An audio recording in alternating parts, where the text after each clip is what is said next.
Hey Walnut Grove Sound people, here's just a quick overview of how we've laid out our board. Our own Surface finally arrived, this S5000. And this is broken down into 3 banks of faders instead of 2.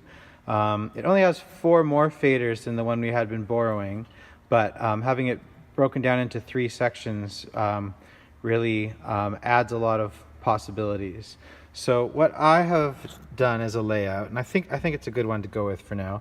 On bank 1, we've got all the drums and bass, and then all the other instruments hidden on the second layer on B there. So that's piano, 2 channels, keys, acoustic and electric, and plenty of room to drag in the other instrument channels as we need them.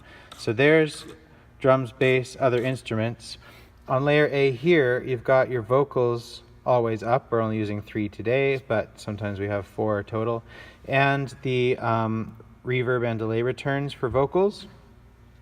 And then on the 3rd bank on A, you've got your master looking at the click all the time, so you can, just to help hit tempos and stuff, even before you can hear the tempo of the song, you can see the click jumping on the meters.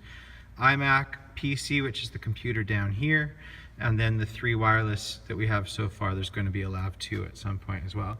So between those, keeping this up and just switching between A and B, you have the whole band laid out and everything that we use on a Sunday morning. So that's pretty helpful, I think.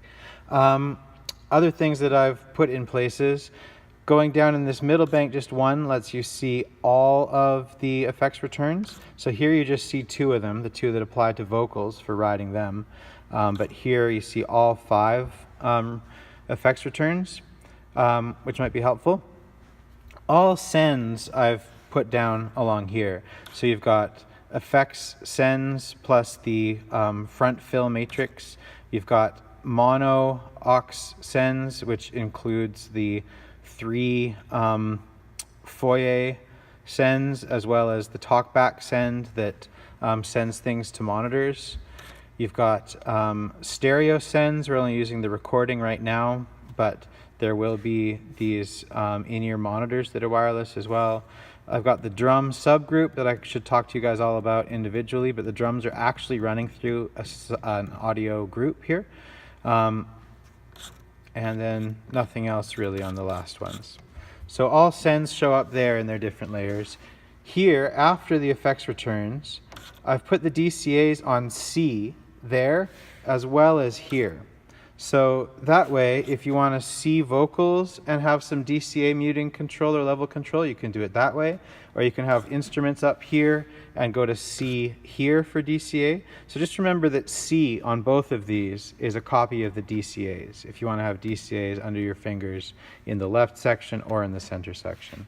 So that leaves a lot. Oh yeah, buried here on D are the 4 channels that don't go to the house mix at all. They're lifted off the main mix. So that's your MD mic and your click track and the drum talkback, and it's going to be the Clearcom feeder, but we don't have that yet. So E and F are totally empty. That's 12 channels, totally empty on each one of these if you want to build a layer temporarily.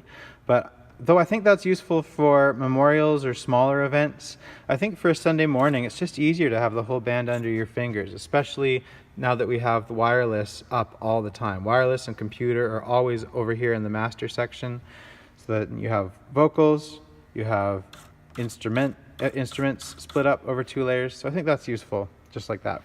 So that was my thinking about the board layout for now. Oh, one more thing I found that has been really useful is this routing button.